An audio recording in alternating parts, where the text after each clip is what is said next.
Halo semuanya, kembali lagi bersama saya Michael. Di video kali ini kita coba bahas mengenai tren Bitcoin di bulan Desember ya. Memasuki bulan baru kita akan coba lihat.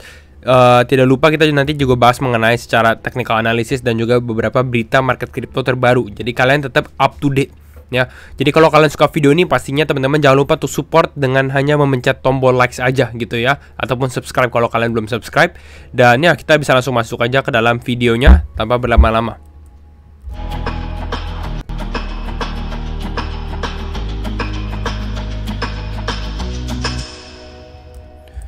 Oke, nah mungkin kita coba sedikit review market ya, karena saya cukup surprise juga ya, dimana Bitcoin ini masih bisa stagnan ya di area 97.000. Kemarin di video terakhir saya sempat bahas Bitcoin koreksi ke kisaran 95.000 dan memang itu terjadi.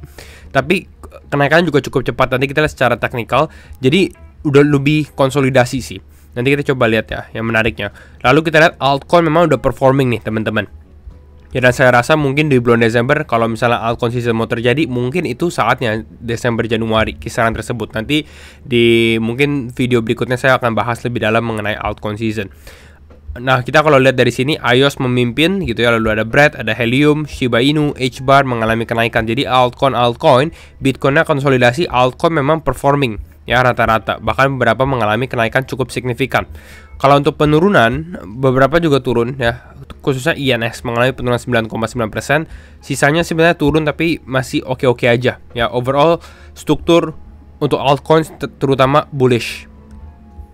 Nah, tapi yang kalian harus tahu adalah Fear and Greed Index, dimana kita saat ini di area extreme greed teman-teman. Jadi sebenarnya it is the time untuk kita waspada aja gitu ya. Koreksi bisa terjadi. Nanti saya akan bahas secara teknikalnya teman-teman, biar kalian bisa ada gambarannya juga untuk market.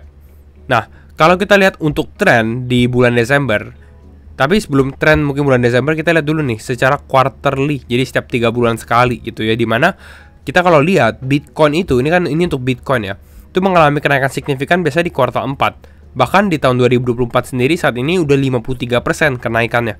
Kita nggak tahu nih nanti di Desember bagaimana. Saya rasa lebih naik lagi, mungkin bisa reach mungkin 70-80% atau bahkan 100%. Ya, kita akan lihat. Kalau 100% berarti mungkin kisaran $120.000 mungkin ya. Nah, kalau kita lihat secara monthly-nya juga rata-rata Desember itu adalah minggu yang cukup positif gitu ya. Nggak sepositif bulan November ya kalau kita dari historically, tapi overall masih positif juga. Nah, nanti kita akan lihat nih Desember bagaimana. Oke. Nah, ada beberapa prediction ya saya mau bahas gitu ya mengenai bulan Desember, karena kita baru masuk ke awal bulan ini. Nah, mungkin teman-teman yang OG viewers yang udah nonton saya dari tahun 2021 gitu ya, mungkin tahu dengan yang namanya Plan B gitu ya. Plan B ini adalah analis yang sebenarnya udah ternama dia ya. Dia membuat model stock to flow model gitu ya. Jadi bisa dikatakan ini bukan semacam dia analisa tapi cuma kasih angka doang, tapi memang dia ada analisanya dan ada konkretnya, alasannya gitu. Nah, ini dia punya overall thesis ya. Oktober dia bilang classic pump month. Kuartal 4 bullish, Bitcoin naik lagi ke 70.000. Waktu itu masih di kisaran 60 ribuan. November ya, di sini dibuat di September ya teman-teman. Kalian harus lihat, dimana Trump belum tentu menang. Tapi di November dia bilang Trump wins election, ends Democrats, jadi Democrat Party ends gitu ya. Biden lah, Harris, Warren, Gensler semua hilang gitu ya. Dan Trump memang bener kan, dia bilang dia mau memecat si Gary Gensler. Itu terjadi. Lalu Bitcoin hit 100.000. Ya, technically salah sih gitu ya, karena sebenarnya Bitcoin hitnya 99.000 gitu. Tapi saya hitung itu masih sesuai dengan dia punya analisa gitu ya. Nah, di Desember dia bilang adalah massive ETF inflow. Bitcoin masuk ke 150.000. Jadi kalau misalnya massive ETF inflow itu nanti dilihat dari spot Bitcoin ETF gitu. Lalu prediksi dia adalah Bitcoin ke 150.000. Ini cukup wow sih gitu ya. Bahkan kalau kita lihat overallnya dia bilang bulan Mei itu bisa naik sampai 500.000. Ya, nanti kita akan satu persatu teman-teman kalau baca, pause dulu videonya, baca. Tapi ini very interesting sih prediksi ini gitu ya. Kita akan lihat apakah benar atau enggak dalam beberapa bulan ke depan gitu. Tapi saya mau kasih tahu teman-teman, jangan terlalu terpaku gitu ya. Dia benar Oktober, dia bulan November, bukan berarti akan benar lagi bulan Desember. Jangan kalian misalnya all in semuanya, oh karena Bitcoin akan ke 600.000, tetap menggunakan analisa kalian masing-masing Oke, itu yang terutama. Tapi memang secara overall mau kita ngomongin grafik lah, prediksi lah, it's bullish gitu ya. Bahkan ini saya sempat membahas mengenai banana zone. Mungkin teman-teman ingat ya, banana zone karena mirip pisang ya. Naik nggak ada koreksi, naik nggak ada koreksi. Seperti di cycle-cycle sebelumnya. Ini ada 4 cycle. Dan ya, ini yang kita bisa lihat. Saat ini memang kita sudah melewati boring zone, masuk ke banana zone, mengalami kenaikan lumayan signifikan gitu ya. Kita akan lihat apakah dia benar-benar naiknya signifikan ini. Kalau misalnya naik seperti ini mungkin ya benar, ini bisa ke 500 ribuan kalau menurut saya, kalau sesuai dari si raw poll gitu. Jadi ini biar teman-teman ada perspektif. Next up. Nah, tadi kita Bitcoin. Sekarang kita review sedikit mengenai altcoins ya, biar kalian teman-teman juga ada gambaran ya. Saat ini ada 2 naratif yang lagi hot gitu ya. Kalau menurut saya, kalian kalau punya kripto gitu ya, kalian harus ada kripto di 2 naratif ini ya. Karena ini adalah mindshare dari market kripto. Jadi intinya adalah yang menguasai market saat ini gitu ya. Secara naratif, sosial media, orang-orang ngomongin apa gitu ya. Itu adalah AI sekitar 29% atau 30%, lalu meme 20%. Jadi kalian bisa bayangkan 50% dari total kripto itu dikuasai AI sama meme. Dan ini adalah yang harus kalian lihat. Gitu ya. Jadi harus ada exposure kedua hal tersebut. Oke. Nah, untuk meme saya udah sempat bahas di beberapa video sebelumnya. Jadi kalian cek aja atau gabung community dari Wayans Crypto Journal di Telegram ataupun di Discord. Kalau misalnya AI, ini adalah top 10 AI ya, yang most search on the internet, biar kalian bisa lihat. Fed, The Graph, ada Render, ada Tau, ada Desync, ada iOS, ada PAL, ada 0x0 gitu ya, ada GPU, ada Hash AI. Ya, ini adalah ke 10 top kalau teman-teman mau lihat dari berdasarkan search number of search di internet. Beberapa oke sih sebenarnya. Ini kalau misalnya kita lihat, kalau AI sebenarnya saya sukanya Tau ya. Fetch AI oke lah gitu. Ini lebih karena ya mostly sebenarnya tahu iOS this is yang oke. Nah, kita akan bahas mengenai XRP sedikit juga teman-teman. Dimana XRP mengalami kenaikan 6%. Mungkin kalian udah nonton video saya yang sebelumnya mengenai XRP. Dia udah bakal melewati BNB kalau nggak salah. Kalau kita lihat dari market cap, itu harusnya dia udah lewatin BNB. Nah, lihat ya, udah nomor 5 saat ini. Nah, ada beberapa berita positif sebenarnya untuk XRP. Yang pertama adalah timnya Trump itu udah interview si namanya Paul Atkins. Dia mungkin ya, kembali lagi ini baru interview. Dia mungkin bisa replace Gary Gensler menjadi kepala SEC. Ya, dia ini pro crypto.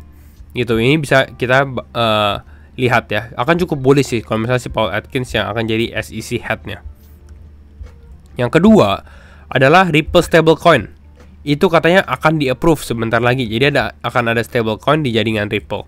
Itu namanya RLUSD ya, Ripple USD. Oke.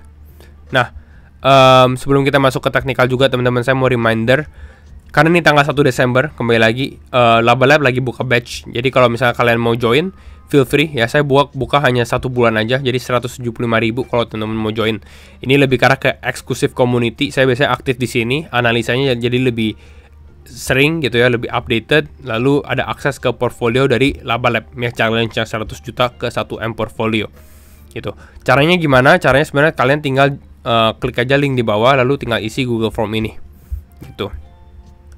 Nah, nggak lupa juga, kembali lagi kita fokusnya ke dalam value ketimbang harganya gitu ya. Karena kemarin di bulan November sendiri kita ada 5 kelas ya, teman-teman yang udah join mungkin udah belajar. Nextnya akan ada 5 kelas lagi. Jadi kalian bisa masih bisa ikut gitu ya. Ini ada buat technical, buat futures dan lain-lainnya. Oke. Jadi langsung aja kalau kalian yang mau ikut Laba Lab. Nah, sekarang kita akan masuk ke teknikalnya ya. Untuk teknikal kita ngomongin Bitcoin ya teman-teman. Liquidation heat map-nya itu masih di area atas nih, kisaran 99.000. Ini masih strong ya di area ini. Tapi nanti saya lihat secara teknikalnya ya, secara grafiknya ada sedikit menarik lah. Istilahnya ada pressure juga. Nanti saya akan coba jelaskan. Kalau kita lihat dari order book sebentar ya. Nah, ini kita bisa lihat nih dari order book sendiri, kelihatan sebenarnya order book Bitcoin ini cukup tebal sih. Ya ini banyak order di bawah sini gitu ya. Ini bahkan di area kisaran 90 ribuan ini juga cukup strong di area ini. Jadi harusnya should be okay sih. Saya rasa Bitcoin agak susah kalau turun sampai ke bawah 85.000 atau 70 ribuan gitu ya. Karena order book di area 90 ribu, bahkan di kisaran 87 ribu ini masih cukup banyak. Selling pressure-nya justru berkurang sih. Di sini lihat 100 ribu selling pressure-nya nggak terlalu banyak. Nah, kita akan coba lihat ke Bitcoin. Nah, ini saya mau kasih tahu teman-teman.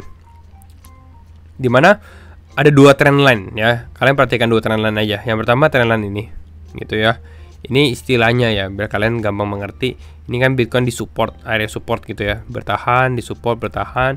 Jadi bounce ini, bounce lagi gitu ya. Nah, lalu kalian bisa lihat dia breakdown ke bawah, gitu ya. Lalu dia mencoba naik ke atas, tapi nggak berhasil. Di sini ke reject, di sini ke reject, gitu. Ya, lalu ada kedua ini lebih ke arah resistance-nya.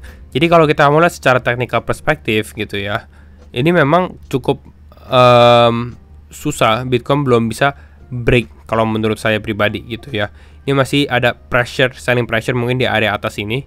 Ini istilahnya ada ya orang-orang taruh order gitu ya. Kalau kita dari sini pun banyak order di kisaran area 98.000, 99.000. Jadi Bitcoin harus bisa menembus resistance ini yang full continuously banyak order gitu. Nah, jadi cenderung mungkin karena hal tersebut gitu ya, kita bisa lihat dari liquidation heat map sendiri, banyak orang mungkin membuka posisi short gitu. Kenapa? Karena ya mungkin mereka buka seperti ini, short di sini gitu ya, lalu taruh SL di atas ini gitu. Karena Bitcoinnya kan kelihatannya melemah. Nah, jadi ini sebenarnya masih oke sih. Ini saya masih cukup rasionalis kalau misalnya orang trade seperti ini, gitu ya. Kalau memang Bitcoin melemah, koreksi, yang nextnya ini masih di area 92. Menurut saya ini masih cukup potensi untuk dia di hit sih 92, gitu ya. Nah, tapi ini pun juga masih cukup bullish. Jadi istilahnya kalau misalnya market turun gitu ya, atau Bitcoin turun ke bawah sini gitu ya, ini bisa bounce lagi kembali ke atas. Istilahnya ini ambil liquidity di bawah, lalu bisa mulai mengalami kenaikan kembali karena butuh boost gitu ya. Tapi di sini masih penentuan sih, karena ini cukup menarik. Dia bisa dibilang ya bikin sedikit inverse head and shoulder juga bisa dikatakan seperti itu sih. Boom di sini ya. Jadi kalau misalnya ternyata dia breakout, teman-teman, ya I think this is the time untuk Bitcoin ke 100.000 karena dia udah mencoba terus berkali-kali.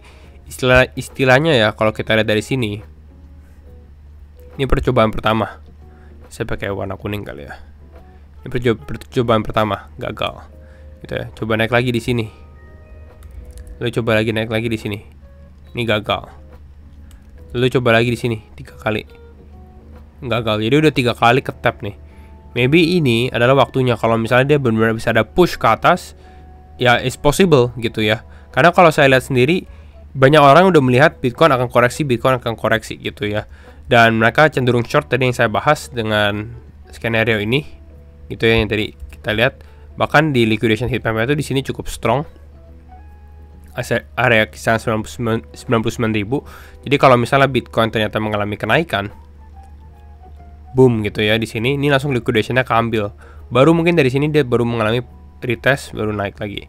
Seperti itu. Jadi ini adalah dua skenario yang saya perhatikan. Dimana satu skenario breakout seperti ini, satu skenario breakdown. Biar teman-teman ada gambaran untuk market sendiri gitu ya. Penentuannya apa? Penentuannya adalah kalau teman-teman lihat nanti di grafik trendline ini gitu. Bagaimana reaksi dari Bitcoin sendiri. Itu aja sih. Perhatikannya Bitcoinnya, volumenya bagaimana dan lain-lain. Kalau kalian merasa di situ Bitcoin yang menarik, ya berarti dia akan breakout gitu. Tapi kalau ternyata ini resistennya mulai melemah, ya cenderung bakal turun dulu gitu. Jadi kira-kira ini aja teman-teman, biar kalian ada gambaran. Overall outlook saya rasa buat bulan Desember masih cukup bullish, bahkan plan B sendiri ke 150.000 ya. Jadi itu aja, semoga video ini membantu. Kalian suka jangan lupa untuk pencet tombol like-nya juga teman-teman, dan pastinya see you in the next video. Bye bye.